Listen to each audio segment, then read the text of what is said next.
vérité, je vous le dis.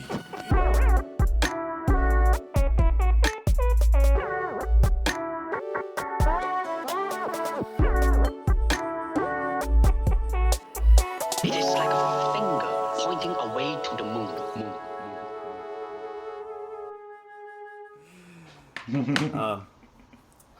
Do you want to start again?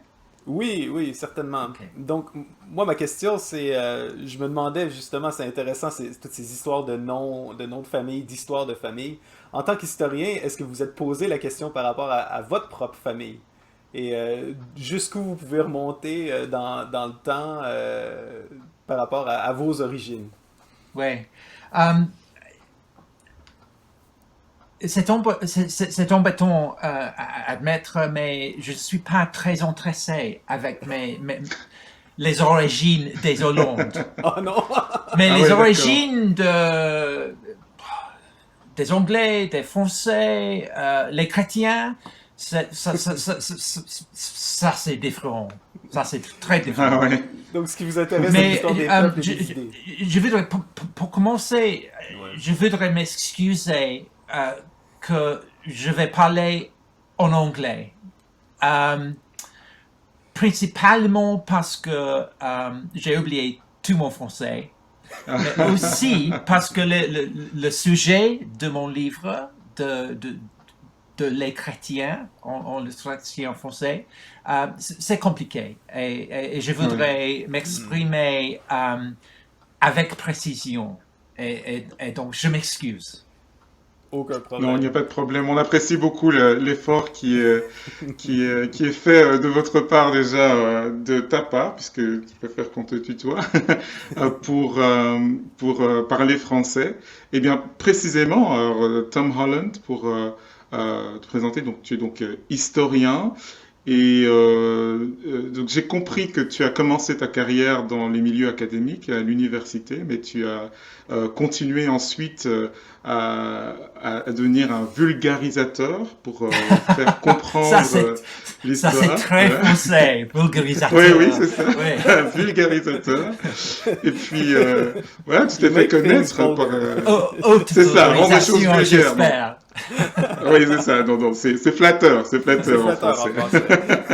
Tu rends les choses accessibles. Tu as rédigé plusieurs livres sur l'histoire antique en particulier, qui a donné lieu à des documentaires à la télévision. Tu es un petit peu le mixte pour les Français à la télévision française entre Stéphane Bern et Max Gallo, qui est un historien de l'Académie française et qui a fait de sa carrière de rédiger ce qu'il appelle des romans histoires.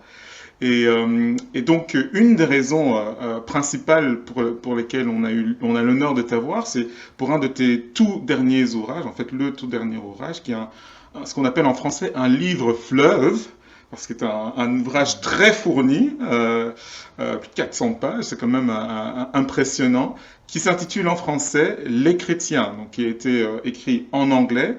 Le titre anglais, c'est « Dominion », qui est un mot qui est en fait pas très facile à traduire en français, mais en français, le titre, c'est « Les chrétiens, comment ils ont changé le monde ». Et puis, est-ce que tu peux résumer peut-être en une phrase ou deux l'idée centrale de cet ouvrage qui a fait parler énormément de lui depuis qu'il a été publié en 2019? The essential theme of Les chrétiens is that if we in the West are goldfish, then the waters that we swim in are Christian. And that even though in Europe particularly, it may seem that we have ceased to be Christian, that we've become post-Christian. The churches are much emptier than they were. Nevertheless, the fundamentals of Western society remain deeply imbued with Christian assumptions, and all kinds of aspects of contemporary society that may seem antithetical to Christianity, in fact, are profoundly shaped by it, among which I would include atheism, secularism. I think the idea of laïcité is one that makes no sense at all without a Christian framework. and that therefore things that perhaps since the Enlightenment and in France obviously since the Revolution have come to be associated with modernity and with a rejection of Christianity, in fact bear witness to the enduring influence of Christianity.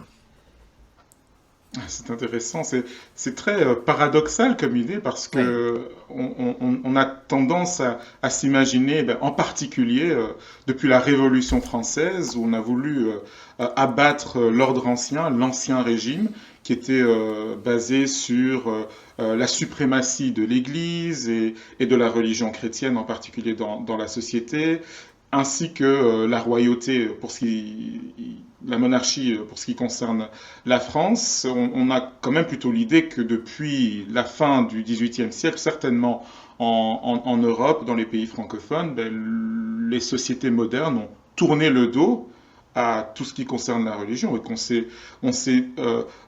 on a retiré de nos épaules petit à petit tous les vêtements religieux et chrétiens qu'on pouvait avoir dans la culture. Qu'est-ce qu'il y a de chrétien dans le fait de rejeter le christianisme? Vous avez dit, c'est paradoxique. Et ça, c'est vrai. Je crois que l'histoire des chrétiens, c'est une histoire des paradoxes. When I write about the French Revolution in Les Chrétiens, I look back to the figure of Saint Martin de Tours, a man who famously gave away his cloak to a beggar, and then the beggar appears to him and says that he is Christ. And Saint Martin is obeying the command of Christ to share his belongings with beggars, with the least of his brothers and sisters. And Saint Martin is a radically subversive figure. He is not an aristocrat, and yet he becomes the Bishop of Tours, to the shock and horror of the perfumed aristocrats of Tours. He is an embodiment of the Christian idea that the first shall be last and the last shall be first. But what then happens over the course of the centuries that follow is that Saint Martin becomes an emblem of power. And that cloak that he gave to the beggar, the capella, gives rise to the whole idea of what in English we call chaplains, people who follow in the train of the Frankish kings and who tend to the icons of Saint Martin as totems of royal power. And over the course of the Middle Ages, Saint Martin gets rewritten by chroniclers to become a figure of first noble and then of royal blood. But of course, right the way through, he's actually a sans-culotte. That's the point of him. He's someone who, he literally gives away his trousers. He gives away his breeches. Intéressant. And the paradox is that when in 1792, I think it is, or 3, the revolutionaries move into the great basilica in Tours and they strip it bare and they end up using it as a stable for their horses. They are doing this in precisely the name of the idea that the first shall be last and the last shall be first, and that the rich should give away their wealth to the poor, and that everything should be upended, that Martin himself had originally portrayed. And I think that this is the endless cycle of Christian history, is that the powerful are brought down and the poor replace them, and then the poor become powerful, and then they in turn have to come down. And you have this endless cycle. And in a way, Christian civilization is like San Francisco, built on the San Andreas Fault. It stands solid for a while, but every so often a great convulsion is going to come and shake it. And in that sense, I think the French Revolution is just one of a number of revolutions that have convulsed Christian society over the course of its history. C'est presque comme si, à vous entendre parler, dès le début du christianisme, la notion de mort et de résurrection, ce paradoxe de mourir comme un brigand puis d'être relevé à la droite de Dieu, fait partie d'une structure qui va non seulement s'étendre dans la foi individuelle, mais dans les sociétés chrétiennes, dans les communautés chrétiennes. Est-ce que c'est comme ça depuis le début, cette tension paradoxale? If you think of the central image of Christianity, of course, that sense of paradox is imbued in the image of the cross. Mm-hmm. That, of course, yes, there is life in death. There is the slave triumphs over the master. The person who is tortured triumphs over the torturer. And in that sense, I think we've become desensitized to just how radical a subversion of values the Christian valorization of the cross represents. Because to the Romans, the cross was an emblem of their power. The power of a governor to torture to death anyone who opposes Roman power, but also the power of a master to torture to death a slave. And the crucifixion was seen as the paradigmatic death, the paradigmatic torture, the paradigmatic punishment that could be inflicted on a slave, because it was excruciatingly painful, it was protracted, but above all because it was public. And Roman society was a society where humiliation was kind of worse than death. So for Christians to say that someone who had suffered crucifixion was in fact a god was just about the most shockingly subversive thing that anyone could say. And Paul, in his letters, the earliest Christian documents that we have, is explicit about this. He says that it's, this is something that is a stumbling block to the Jews, but it's going to seem madness to the Gentiles, to the Greeks, to the Romans above all. And that's absolutely true. And I think a measure of that is that even after Constantine has become a Christian, after the empire itself has become Christian, it's almost as though Christians cannot bring themselves to portray Jesus on the cross. It's like it's too painful, too humiliating. And the earliest images that we get of Jesus on the cross at the end of the 4th century show him as an athlete, someone who is honed with a kind of sculpted body, loincloth of someone who might compete in the games. His face is calm and placid. This is not a man being tortured to death. This is a man who is triumphant in the race of life. And it's only around the millennium that we start to get portrayals of Jesus actually dead on the cross. And then over the course of the Middle Ages, we get more and more of an emphasis on the suffering that Jesus is going through. But I think that is the measure of how strange it is and how total the revolution is. And yes, this is absolutely about a paradox. But I think today in the 21st century, we've become desensitized to that level of paradox. And we've lost the sense of what was shocking about it to the early Christians. Vous mentionniez que c'est comme être un poisson dans l'eau qui n'est pas conscient de l'eau dans laquelle on nage.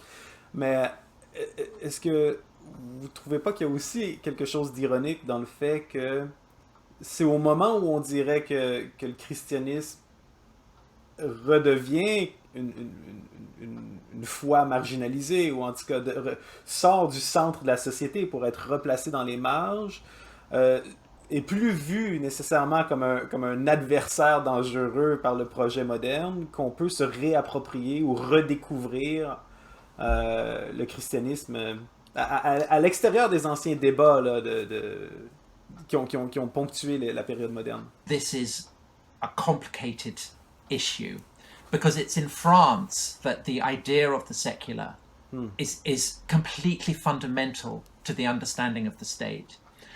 And yet that secularism is itself a product of Christian assumptions and Christian history. Comment ça?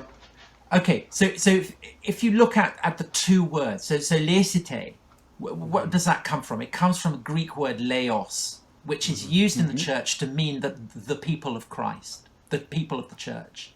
And what does the word secularism come from? Secularité. It comes from an ancient word, in this case Latin, the saeculum, and the saeculum in Latin meant basically the span of human life. So 100 years. So the French word siècle, that's where it comes from. It's a kind of, and what happens in the early 5th century is that we have a prefiguring of what's been going on in Washington when the barbarians sack Rome and the Capitol, and the pagans in Rome say, well, this is proof that Christianity is not true because we have abandoned the contract that we had with the gods. And the contract, the Latin word for contract with the god basically was a religio. It's a bond that joins you to the gods. You give them a religio, a sacrifice or a feast day or something, and then the gods will look after you. And the pagans say, look, this disaster has happened. This proves that the pagan gods are not, have abandoned us. We should never have become Christian. But Augustin, the great father of the church, responds to this by saying, pas du tout. No. Because Rome, like human life, is bound upon the flux of the saeculum. Empires and cities and human states, like human lives, are part of the fallen world, and therefore they will be born, they will live, and they will die. Everything must flow and fade. The only way to gain eternity is through the religio, the bond that the Christian church provides to the radiant eternity of heaven. And so Augustin sets up this crucial polarity, this idea that there is a dimension of the saeculum and the dimension of religio. And this, over the course of the history of Latin Christendom, beds down. It becomes politicized, it becomes weaponized. And over the course of the centuries, it evolves this idea that society can be understood as divided in two. On the one hand, you have the dimension of what is holy, the dimension of religion, the dimension of people who are, in a sense, committed to the worship of God, and then there is a dimension that comes to be, if you like, secularized. The Latin word saeculum in a whole range of European languages, it comes to signify a space from which there is no religion. It's an open space, and it's where people can practice finance or whatever you like, trade, whatever. And this is a really distinctive, novel, and unusual way of seeing the world. There's nothing really like it in any other civilization. In every other civilization, certainly in Eurasia, the assumption that the earthly and the supernatural are fused together is completely taken for granted. It's only in Western Christendom that this idea that they can be separated apart comes to bed down. And this, of course, becomes completely fundamental in the French Revolution. But, to reiterate, the revolutionaries are drawing on the inheritance of Christian assumptions for that. And so I think that in France today, you see the kind of the strains that this imposes when people from another different civilizational tradition are brought up against it, with the issue of why can't Muslims accept this in the way that, say, Catholics can. And the reason for that is that secularism, laicite, goes with the grain of Catholicism, even though it's seen as being expressive of anti-clericalism and opposed to the Catholic Church. It's bred of Catholic assumptions. It's bred of that inheritance of Catholic history. For Muslims, it isn't. And it requires Muslims to see themselves as belonging not to a people, to an ummah, to a laos, if you like, but to a religion. And that's a very Christian way of thinking. And so, in a sense, at the moment, with Macron's attempt to forge a kind of, an acceptable French form of Islam, he'd never say this, But essentially what he's trying to do is to Christianize it. He wants a Christian form of Islam. That's what he wants. And so I think that it's not simply a matter of people sitting in a safe, neutral space called the secular and having discussions with Christians or with Jews or with Muslims or whoever. To imagine that you're sitting in a safe, neutral space called the secular is itself to be inhabiting a Christian space. Ah bon? Waouh! Donc vous affirmeriez donc que l'idéal français de la laïcité, cette séparation entre Église et État, cette création d'une société où la religion n'a pas son emprise, c'est en fait une conception qui est uniquement chrétienne. Oui, et peut-être vous pouvez comprendre pourquoi je veux parler en anglais, parce que c'est compliqué. Oui, c'est des termes. Bien sûr. And especially to say it to people from the francophonie. Yes. Oui, ça va être difficile à avaler, je pense. But it's and I think that that every European country has been shaped by this Christian inheritance in a kind of subtly different way. So, for instance, the difference between the American and the French revolutions, and therefore perhaps between modern France and modern America, it is hugely to be explained by the fact that France is a Catholic country and America is a Protestant country. And I think that, again, the difference between the Catholic and Protestant understandings of this Christian inheritance is incredibly important. Au Québec, vous entendez peut-être pas les débats politiques qui ont lieu au Canada, mais on vit ça particulièrement de manière vivante, justement parce que récemment, le gouvernement du Québec essaie de mettre en place des lois qui imitent le modèle de laïcité à la française. Et le Canada anglais, qui est protestant, accuse le Québec de racisme. Et ensuite, quand il y a ce qu'on appellerait c'est difficile à nommer aujourd'hui, mais toutes les questions de racisme ressortent, c'est tout le temps à l'intérieur d'un cadre de critical race theory, ou cette idée-là d'une réappropriation du marxisme avec un mélange de pensée française qui nous vient des États-Unis ou du Canada anglais. Donc les Québécois vont dire on refuse, on rejette ces conceptions-là parce qu'elles sont finalement protestantes. Puis les Canadiens anglais accusent le Québec d'être catholique sans le réaliser en essayant d'appliquer la laïcité. Donc encore aujourd'hui, beaucoup de nos débats, beaucoup de nos tensions politiques, vous affirmeriez, sont des débats théologiques à quelque part? C'est la poursuite de débats théologiques ou... I think that the American understanding, anxieties about race, which of course then rub up against the different understandings in Quebec, but in England, in France, across the world, really. I think that is fundamentally shaped again by foundational Christian assumptions. So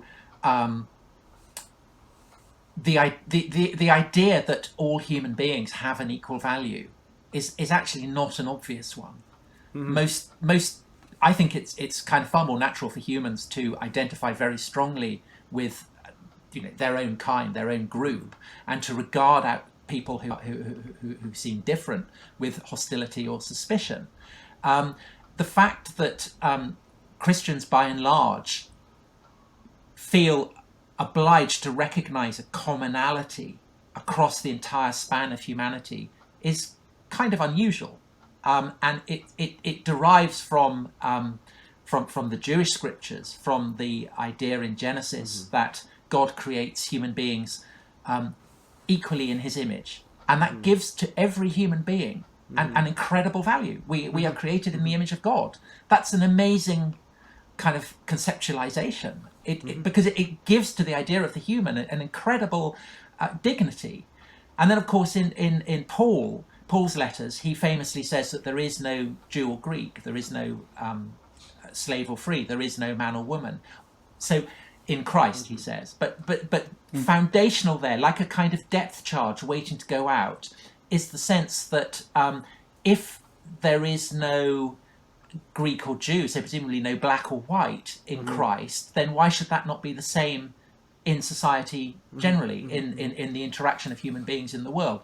Now, what happens in America and the Caribbean and the Atlantic generally is that this idea comes up against the economic self-interest of the English planters, and indeed the Saint-Domingue of the French planters as well, but it's English speakers who come to monopolize the slave trade, and the slave trade becomes racialized.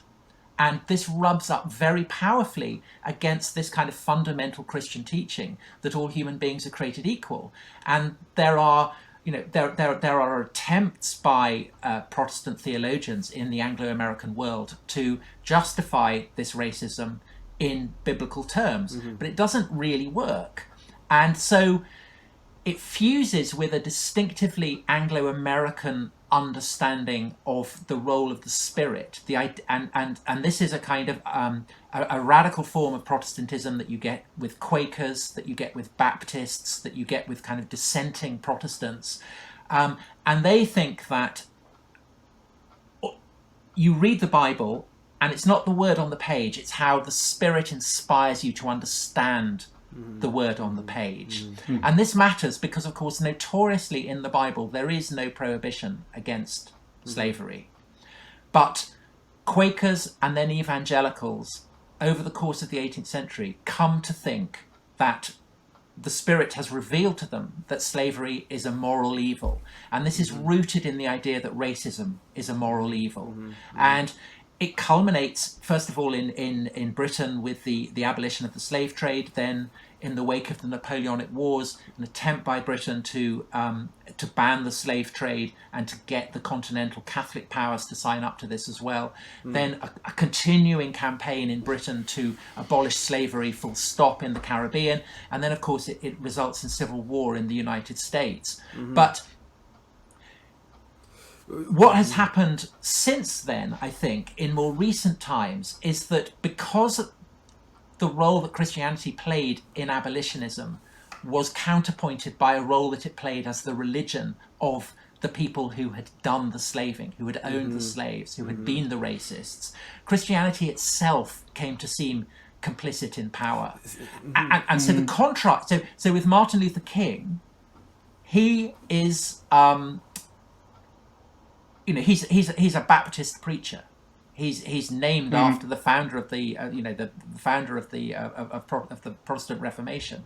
He's a highly Christian figure, and he is calling white Americans to repent in the name of shared values. But now with Black Lives Matter, Christianity itself is seen as being part of the problem.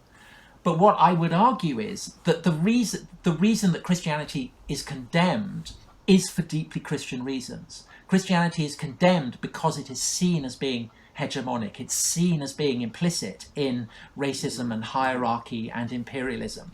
And the justification for assuming that those are necessarily evil themselves derive from Christianity. So again, we live in a very, very complicated and confusing period. We have a kind of Moebius strip of attitudes that the reason for people to condemn Christianity remains itself deeply Christian. And assumptions that are bred of Christianity, we have come to take so deeply for granted that we just assume that they're natural. We don't recognize how culturally contingent they are.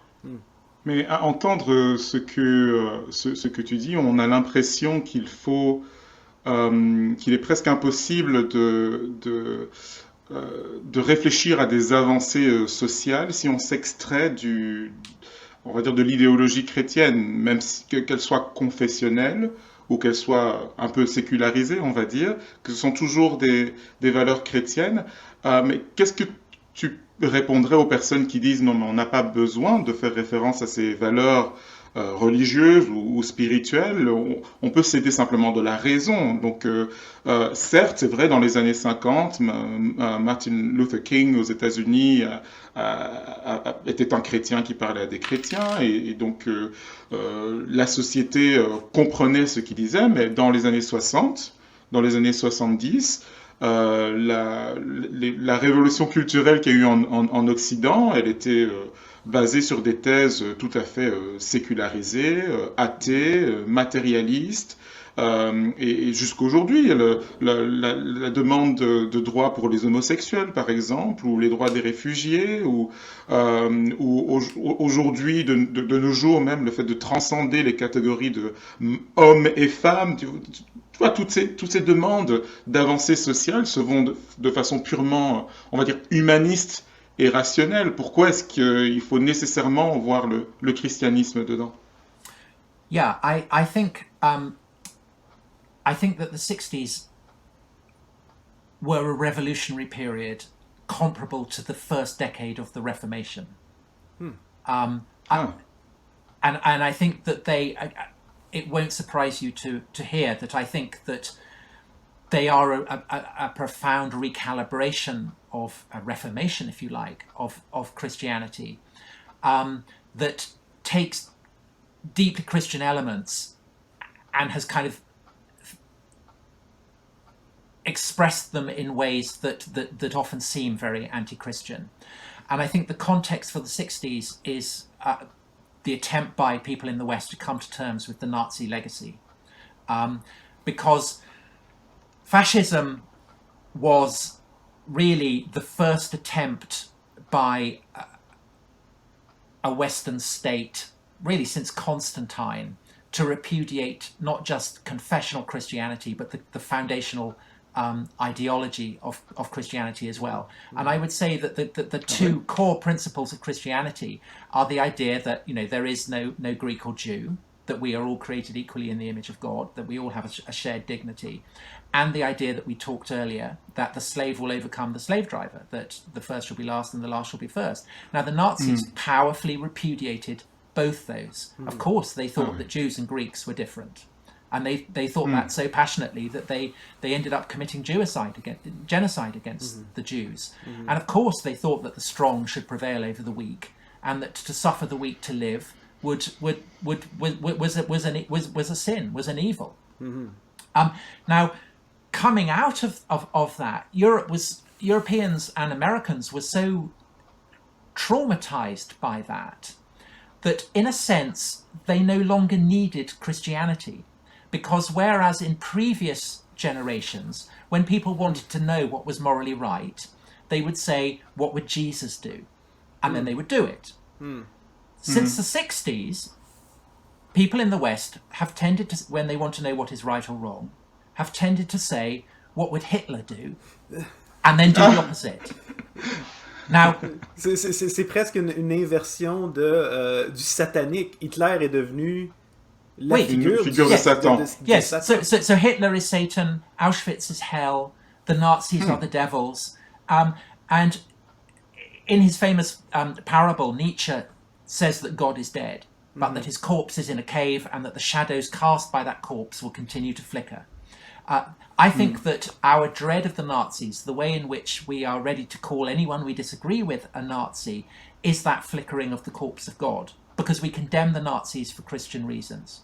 But they live so vividly in our imaginings that in a sense we no longer need Christianity to give us our moral bearings. Now, so what also, and so what also happens in the 60s is that this fuses with the civil rights movement in America, which, as I said, is a highly Christian movement, and it's founded on the idea that that those who are oppressed have a moral value and have a moral claim on those who are oppressing them. And that's why the civil rights movement works. That's why you have the end of segregation in the United States.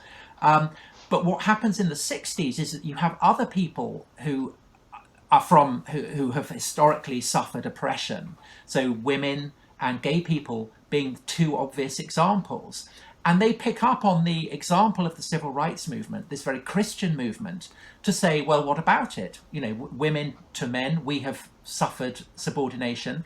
Gay people to straight people, we have suffered persecution. We are the last and we should be first. Now, these are still deeply Christian ideas. They're deeply Christian assumptions. But of course, unlike the notion that there is no Greek or Jew, no black or white, which is fundamental to how Christians have always understood their doctrines, traditionally Christians have assumed that the man should be the head of the woman, and that men sleeping with men is displeasing to God. And so what you have over the course of the 70s, the 80s into the present day is a kind of split, a civil war, if you like, between these, I think, are essentially rival Christian factions. One which emphasizes the biblical teaching on gender hierarchy and on opposition to same-sex relations, and the other which emphasizes the fact that those who are persecuted must be raised up, and those who have historically suffered persecution must be consoled. It's just that one of them recognizes that they're Christian and the other one doesn't. Now, and so that is what has muddied the water. That's what muddies the water in, across the West, that gay rights campaigners and feminists often, they regard Christianity as the enemy. But what I would say is that one mass movement that originated in America and as so often happens has spread throughout Europe, which happened very recently, is the MeToo movement. And I know that in France the attitude to it is more ambivalent than in the Anglo-Saxon world, but even so it had an impact there as well. Now, what happened in the 60s, as well as the feminist movement, was that you had the summer of love. Love is, in the Christian sense, it's about the love that we have for one another, the Beatles sense of all you need is love. But of course, it also meant love in the physical sense. Let's all have sex with one another. Let's get rid of these Christian inhibitions. Let's be true to ourselves. The idea of Christians as kind of finger-wagging bigots who turn up at a party and ruin the fun. And so what you have in the 60s is orgies, groupies, everyone having a great time. Or when I say everyone having a great time, men having a great time. Because essentially, what it serves to license is the right of men to sexually harass women. And the Me Too movement worked because when it was launched, it wasn't only women who accepted the justice of it, it was the vast majority of men as well. Otherwise, it would not have worked. Why did men accept that it's wrong for powerful men to sexually harass their inferiors?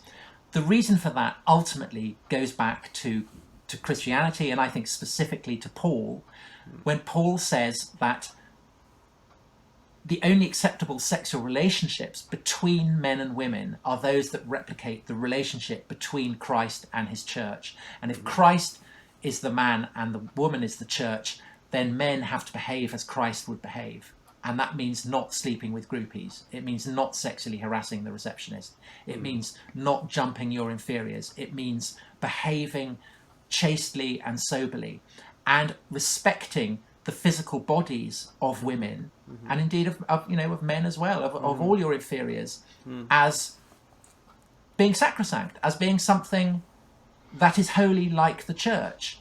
And although that kind of sense has largely dissipated from Western societies, nevertheless, the idea that a woman's body is sacrosanct, that it's hers, that it's not an object for a powerful man to molest or grope or prod, remains fundamental. And you have to say, well, where does that idea come from? It would have meant nothing to the Romans. Roman society was a rape society. Roman slaveholders had the absolute right to do what they wanted to their inferiors. But someone like Harvey Weinstein clearly doesn't, because he's now in prison for doing something that to a Roman would have been absolutely legal. Je veux réagir à plein de choses que tu as dit. parce que d'un côté, je pense que tu corriges cette idée-là, une idée moderne qui est assez répandue, comme si après un millénaire de ténèbres chrétiens, la modernité nous aurait permis de découvrir à la fois l'héliocentrisme et les droits de l'homme. C'est comme si on a découvert les droits de l'homme ou ces principes-là comme on découvre le théorème de Pythagore. Cette idée-là moderne est comme détachée de ses origines chrétiennes.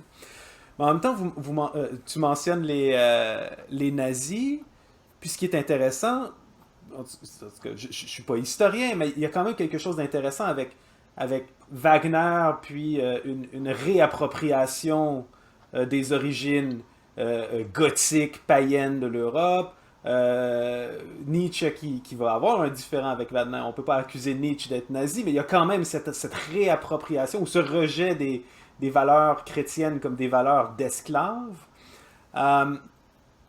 Moi, j'aimerais qu'on fasse comme Retour vers le futur 3, Back to the Future. Je ne sais pas si vous vous souvenez. 4?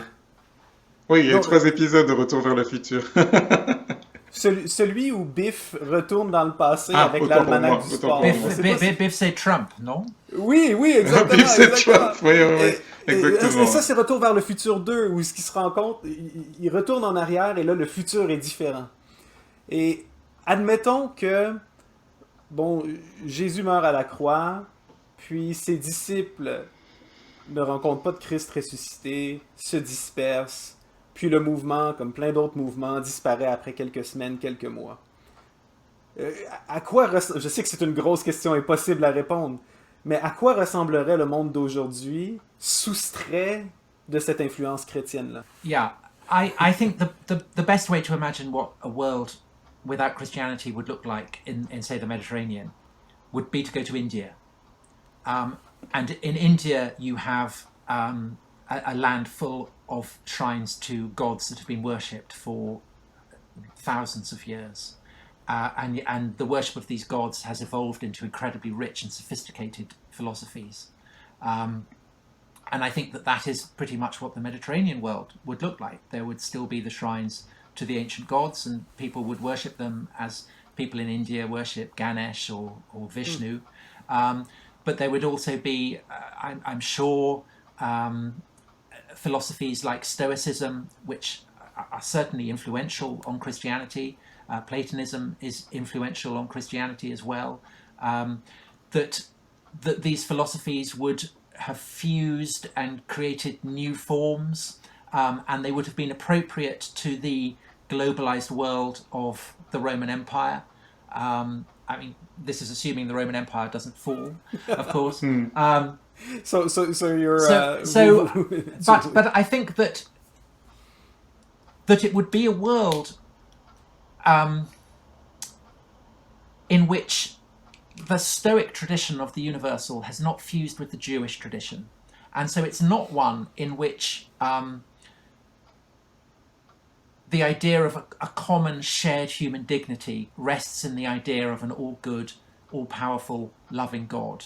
And specifically, it's not one that is focused in the powerful narrative of the life and death and resurrection of Christ.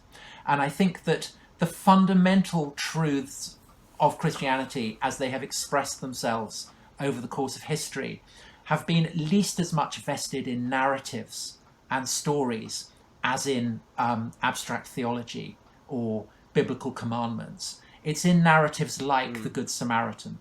It's in the story of, I talked about Saint Martin. That is such a powerful example. A soldier giving his cloak to a beggar. There would be nothing in the classical inheritance, the classical tradition, that would provide something like that. So I doubt that there would be public hospitals, for instance. I doubt there would be welfare states. I doubt there would be state-run education. I doubt there would be an assumption that the rich have a duty of care to the poor, that they should be taxed so that their wealth can go to help feed the poor. I think also that most likely we would not have anything that corresponds to the notion of the secular for reasons that we discussed earlier. I think that concepts of the Christian idea of the family as a kind of nucleus in which men and women are allowed to choose one another rather than be married at the whim of a clan lord. I think the Western idea of the family would not exist. We'd have something much closer to the Roman idea of the familia, which is a kind of broad, vast, spreading household, closer to kind of idea of families that you get, say, in the Muslim world or in India.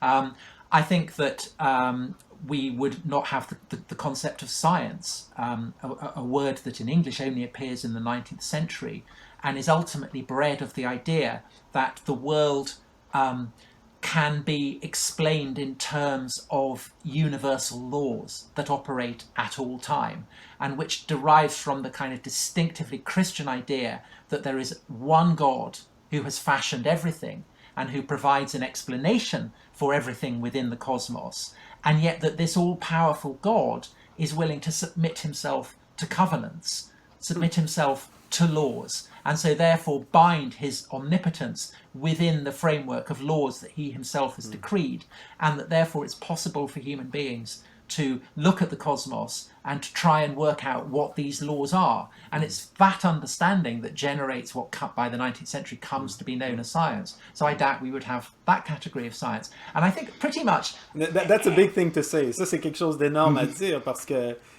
dans notre culture, on oppose les deux souvent. La foi et... Yeah, it's again, science is seen as being antithetical to religion, and that basically it is. Science comes to be defined as what religion isn't, but the categories both of science and religion are very late. It's incredibly anachronistic to talk about, say, the Greek science or Chinese science or science in the medieval caliphate. It's like saying that Julius Caesar conquered France. It's kind of right, but it's also very badly wrong. Science emerges again for very distinctively Christian reasons. There's a reason why the scientific revolution happens in the Christian world and not in the Muslim world or the Hindu world or the Confucian world.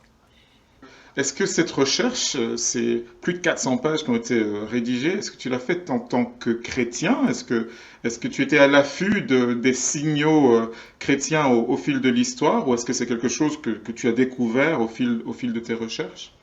I was raised Christian but lost my faith very early, and essentially because I found the Greek gods much sexier and more charismatic than the Christian God, and so I was always obsessed by the classical world, by the world of Greece and Rome, and identified myself and my values and my origins with that rather than with Christianity. But over the course of a lifetime writing about the Greeks and the Romans, I increasingly came to find them very foreign, very alien, very frightening, and the more I asked, well, why was that, and why are my values and my assumptions so different to those of Leonidas or Julius Caesar, the more I came to realize that basically it's explained by Christianity.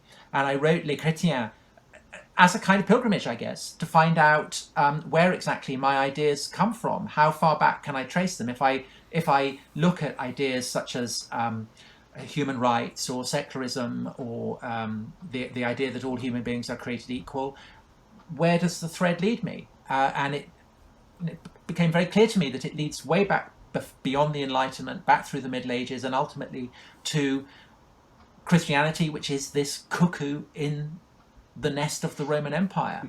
And the experience of writing it absolutely confirmed me in the view that I've now come to, that in my values and my morals, I am not really Greek or Roman at all. I am deeply Christian, and I think that is true of my friends, of the country that I live in, of the continent that I live in, and the fact that so many people seem reluctant to recognise this, as I've said, paradoxically, I think, is an expression of how Christian we actually remain. Ouais. Je trouve ça super intéressant ce que vous dites. Est-ce que vous diriez aussi que c'est plus facile d'être nominalement chrétien dans une société catholique parce que le protestantisme demande une adhésion individuelle radicale? Donc c'est tout ou rien, tandis que le catholicisme est plus à l'aise avec cette idée-là. On donne souvent l'image de l'Église catholique comme une grande arche, un grand bateau, le peuple est dans le bateau, mais bon, l'adhésion personnelle au dogme et au rituel est moins important. There's more of a culture, more of a Catholic culture. Protestantism basically bleeds the church of everything that makes it interesting. so you have to go and look for it elsewhere. Yeah. But also what Protestantism does is to, in a very militant way, feel anxiety about anything that smacks of superstition. Mm-hmm. So if the Eucharist is not the body of Christ, then what is it? It ends up just being a piece of bread. Yes. And if it's just a piece of bread, then what's the point of having it? So you might just as well not go to church. If or have it in a Zoom meeting. Yeah. So you reach this and you see this. I mean, and again, that's I think the difference between the American and the French revolutions. In the American Revolution, they're all deists. They're kind of Protestants, but they don't really believe it. But they're still kind of not, think that they're Protestants. And so America just seamlessly carries on being Protestant. It's no big shakes. Whereas in France, to get rid of the Catholic Church, you've got to turn Notre Dame into Temple of Reason, and you've got to guillotine all, abolish, pull down abbeys and things. It's a kind of dramatic size. Ouais, réagissant à ce que tu as dit plus tôt, est-ce qu'on est en train d'assister à comme une renaissance inversée?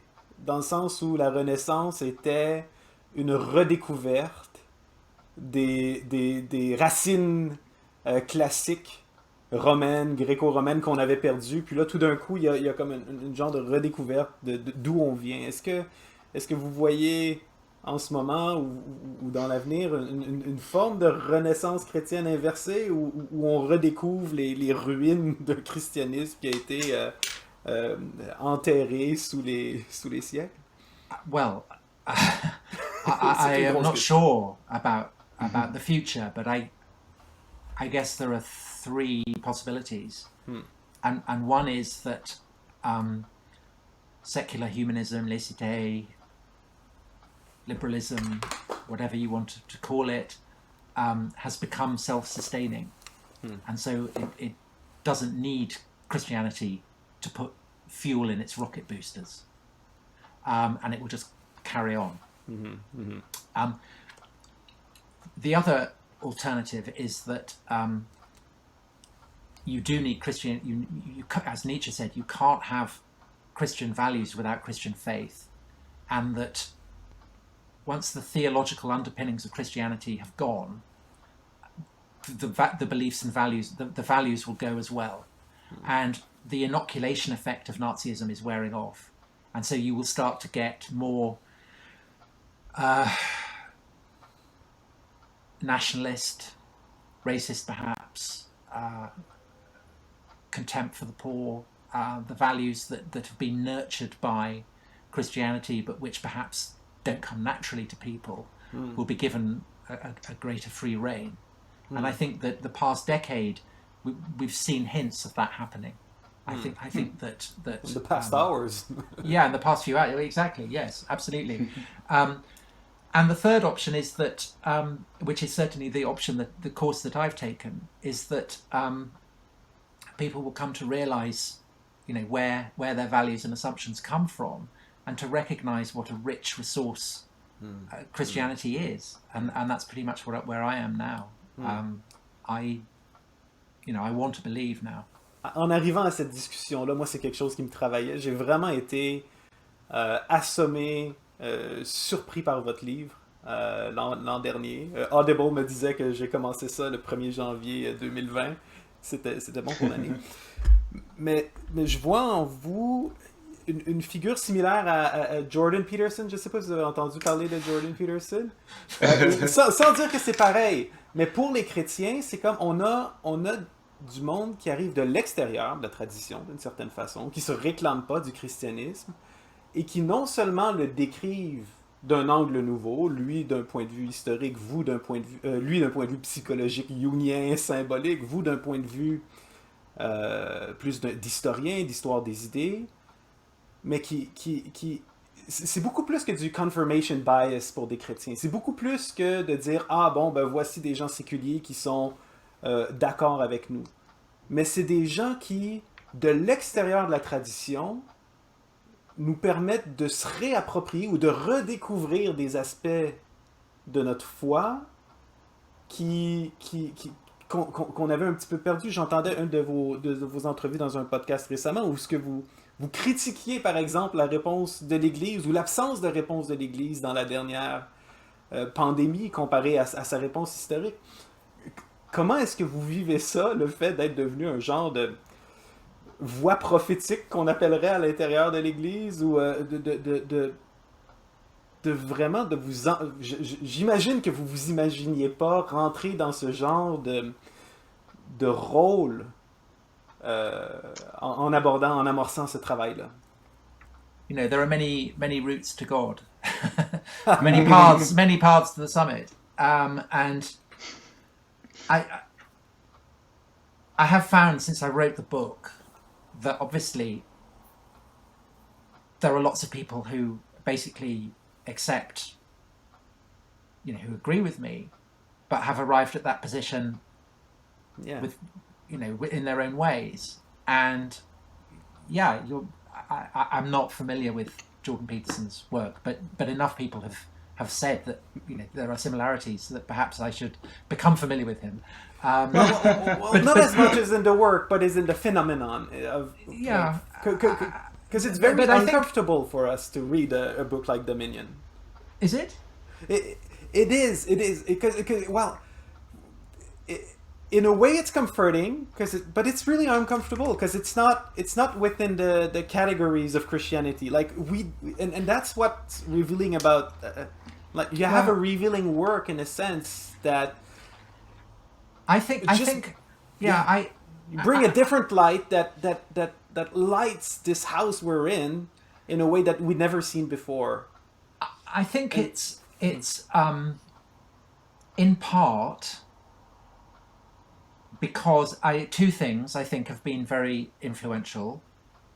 One is that Britain and France and of course Canada and much more so have become multicultural societies, and so we can't assume that everybody is Christian or indeed post-Christian, and so that's what we've talked about in the context of France. But you know, it's the case in every country that predominantly, overwhelmingly Christian countries now have to accommodate the fact that there are many different civilizational ways of understanding the world, and at the same time, Western power has retreated.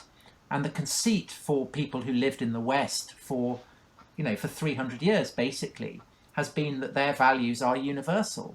And so when people talk about human rights, when Europeans and Americans talk about human rights, they've been able to have this kind of comforting assumption that everybody has human rights, because they're obviously true. But that's not the case. And now that we see China, you know, re-emerging and taking China's traditional place in the center of the world, the Middle Kingdom, Kingdom, on the Human Rights Commission. Yeah, but you realize that, you know, or the Muslim world, that there are very different approaches to what it is to be human and what the relationship of humanity is to the cosmos, and that we can no longer assume that our way of understanding that is shared by everyone. And so that kind of throws you back on thinking, well, where do our ideas come from? Where do our values come from? And it kind of, I think it kind of humbles you. But it's complicated because, of course, what does it mean to be Christian? I mean, basically, the problem is that the frameworks that sustain the multicultural state in the West are Christian. But if you point that out, you undermine them. And what then replaces them? But do you? Well, I wonder. Well, we have to pretend that the secular state is neutral. Right. Yeah. It's an inversion of the noble lie of religion, you know. Yes, it is. Yes, it is. It is. But we do that for Christian reasons. Mais c'est intéressant parce que, pour revenir aux trois scénarios que tu mentionnais tout à l'heure, par rapport à l'avenir, donc le premier scénario, c'est que la pensée, on va dire la pensée laïque, sécularisée au sujet des droits de l'homme et de la démocratie, etc., va complètement se détacher de ses racines chrétiennes, un peu comme une fusée qui se met sur orbite, vit sa vie de façon indépendante. C'est le premier scénario. Je pense que c'est le scénario de beaucoup d'humanistes qui veulent vraiment nier toute référence aux racines chrétiennes. Le deuxième, c'est celui selon lequel ces valeurs elles vont petit à petit mourir, un peu comme des fleurs qu'on met dans un vase et qui après une semaine sont complètement fanées. Et il semble, c'est ce que tu disais tout à l'heure, il semble que depuis une dizaine d'années, c'est plutôt ces indices-là qu'on voit dans la société. Ouais. Donc, plus de tension, des réflexes de retour à une forme de brutalité. Et ça, c'est assez inquiétant. En tant qu'observateur et politologue, moi-même, je suis tout à fait d'accord. Je pense qu'on voit depuis une quinzaine d'années ce qu'on appelle le retour du nationalisme ou du populisme, les écarts entre riches et pauvres, etc., sont une marque de ça. Le troisième scénario, et c'est intéressant que tu aies mentionné ce scénario, c'est celui d'un retour à la foi. C'est celui d'une réconciliation avec le message chrétien. I think that a problem for liberalism is that it's quite boring. And it lacks myths, and it lacks narratives, and it lacks a sense of the sublime and the transcendent. And I think that that's a problem for the Christian churches as well, that they've forgotten that they've become bled of self-confidence, really. And I don't think that's true in South America or in Africa or in Asia, where, you know, the sense of the Spirit blowing through the world is incredibly animating, and the sense of the church as an interface between the earthly and the divine and the supernatural is incredibly strong. I think it's a problem in the West that the churches have forgotten all the kind of weird stuff, all the angels and the devils and heaven and the miracles and things. They're embarrassed by it. But in a sense, I think that's what that is. I mean, I kind of want that. I find my liberalism quite dull because it doesn't. What's it sustained by? It's sustained by kind of abstract ideas that are rooted in something much more poetic and mythic, and I find it's kind of shadowed by that. Ouais, merci. Mais en fait, c'est fascinant ce que tu dis parce que tu réponds en fait à une question que j'aurais posée sur en fait quelle est la responsabilité ou que peuvent faire les gens qui sont croyants justement, qui s'attachent à ce message. C'est peut-être redonner vie au côté mythique, symbolique, puissant, narratif, inspirant, traditionnel du message en fait, sans retirer son côté fantastique et parfois peut-être gênant, et de redonner vie au message, le message du libéralisme, des droits de l'homme. D'expérience personnelle, j'ai travaillé pendant plus de 10 ans dans les milieux internationaux à côté de l'Union européenne, et je peux dire que c'est difficile, y compris pour des gens qui sont officiels, de argumenter de façon convaincante au sujet du libéralisme et de la démocratie et des droits de l'homme, de la liberté religieuse, etc., sans inspiration qui soit autre chose que des textes de loi, des textes juridiques. Et évidemment, c'est ennuyeux, it's dull, c'est fatigant d'entendre des textes de loi. Il faut savoir d'où provient ce message et d'où proviennent ces valeurs. Et on a peut-être cette responsabilité de raviver ce message. Oui, je crois que pour les chrétiens, il faut retrouver la confiance. Merci d'avoir été avec nous pour cet épisode de Sagesse et Mojito. Abonnez-vous à la chaîne YouTube, retrouvez-nous sur toutes vos applis de podcast préférées et sur les réseaux sociaux. Et pour rejoindre la conversation, rendez-vous sur imagoDei.fr.